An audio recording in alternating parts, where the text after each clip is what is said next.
ಇದೀಗೊಂದು breaking news ಬರ್ತಾ ಇದೆ, ಬನ್ನಿ ನೋಡೋಣ.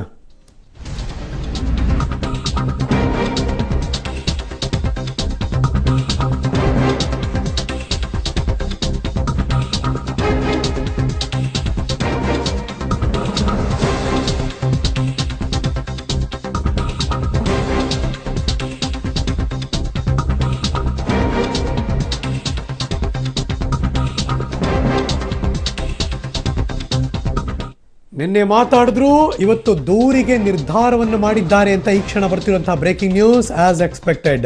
ಬಿಕಾಸ್ ನಿನ್ನೆ ಅವರು ಸಭೆಯಲ್ಲಿ ಎಲ್ಲರ ಮುಂದೆ ಮಾತನ್ನು ಹರಿಬಿಟ್ಟಿದ್ರು. ಅದರಲ್ಲೂ ಕೂಡ ಜಾತಿ ಸಂಘರ್ಷಕ್ಕೆ ನಾಂದಿ ಆಗಿತ್ತು ಅವರ ಮಾತು. ನಾಯ್ಡು ಈ ಬಗ್ಗೆ ಶಿವರಾಮೇಗೌಡರು ಗೌಡ್ರು ಅವರ ಕಾರ್ಯಕರ್ತರು, ಬೆಂಬಲಿಗರು ಮತ್ತು ಎಲ್ಲರ ಜೊತೆ ಬಹಿರಂಗವಾಗಿಯೇ ಮಾತಾಡಿದ್ರು.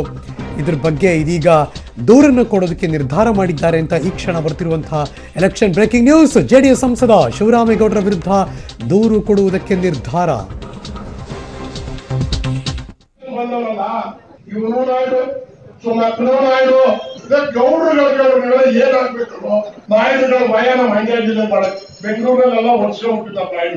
ಅದು ಬೇರೆ ಹೇಳಿ ಕೇಳಿ ಜಾತ್ಯತೀತ ಜನತಾದಳ ಅಂತಾರೆ.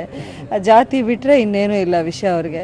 ಯಾವ ಹೆಣ್ಮಗಳು ಯಾವ ಕುಟುಂಬಕ್ಕೆ ಬಂದು ಆ ಕುಟುಂಬದ ಮನೆ ದೀಪ ಹಚ್ತಾಳೋ ಬೆಳಗ್ತಾಳೋ ಅವಳು ಅಲ್ಲಿಗೆ ಸೇರಿದವಳು ಅಂತ ಪದ್ಧತಿ ಇದೆ. ಅದು ಕಾಮನ್ ಸೆನ್ಸು. ಆ ಕಾಮನ್ ಸೆನ್ಸ್ ಇಲ್ಲದೆ ಇವ್ರ ಗೌಡ್ತಿನ ಅಲ್ವಾ ಜಾತಿಗಳೆಲ್ಲ ತರೋದಿದೆಯಲ್ಲ, ಅದೆಲ್ಲ ತಪ್ಪು. ಅವ್ರ ನಾಯ್ಡು, ಸುಮಲತಾ ಅವ್ರ ನಾಯ್ಡು, ನಾವು ನಮ್ಮ ಮುಸ್ಲಿಂ ಕ್ರಿಶ್ಚಿಯನ್ ಮೂರೂ ಸರ್. ಅದಕ್ಕಿಂತ ಹೆಚ್ಚಾಗಿ ನಾನೊಬ್ಬ ಕಾಡು ಮನುಷ್ಯ ಸರ್. ಇವತ್ತು ದರ್ಶನ್ ಬಂದವಲ್ಲ ಇವನು ನಾಯ್ಡು, ನಾಯ್ಡು ಗೌಡ್ರುಗಳ ಏನಾಗ್ಬೇಕು, ನಾಯ್ಡುಗಳ ಭಯನ ಮಂಡ್ಯ ಜಿಲ್ಲೆ ಬೆಂಗಳೂರಲ್ಲೆಲ್ಲ ವರ್ಷ ಹುಟ್ಟಿದ ನಾಯ್ಡುಗಳು. ಅದು ಬೇರೆ ಹೇಳಿ ಕೇಳಿ ಜಾತ್ಯತೀತ ಜನತಾದಳ ಅಂತಾರೆ. ಜಾತಿ ಬಿಟ್ರೆ ಇನ್ನೇನು ಇಲ್ಲ ವಿಷಯ ಅವ್ರಿಗೆ. ಯಾವ ಹೆಣ್ಮಗಳು ಯಾವ ಕುಟುಂಬಕ್ಕೆ ಬಂದು ಆ ಕುಟುಂಬದ ಮನೆ ದೀಪ ಹಚ್ತಾಳೋ ಬೆಳಗ್ತಾಳೋ ಅವಳು ಅಲ್ಲಿಗೆ ಸೇರಿದವಳು ಅಂತ ಪದ್ಧತಿ ಇದೆ. ಅದು ಕಾಮನ್ ಸೆನ್ಸು. ಆ ಕಾಮನ್ ಸೆನ್ಸ್ ಇಲ್ಲದೆ ಇವ್ರ ಗೌಡ್ತಿನ ಅಲ್ವಾ ಜಾತಿಗಳೆಲ್ಲ ತರೋದಿದೆಯಲ್ಲ, ಅದೆಲ್ಲ ತಪ್ಪು. ಅವ್ರ ನಾಯ್ಡು, ಸುಮಲತಾ ಅವ್ರ ನಾಯ್ಡು, ನಾವು ನಮ್ಮ ಮುಸ್ಲಿಂ ಕ್ರಿಶ್ಚಿಯನ್ ಮೂರೂ ಸರ್. ಅದಕ್ಕಿಂತ ಹೆಚ್ಚಾಗಿ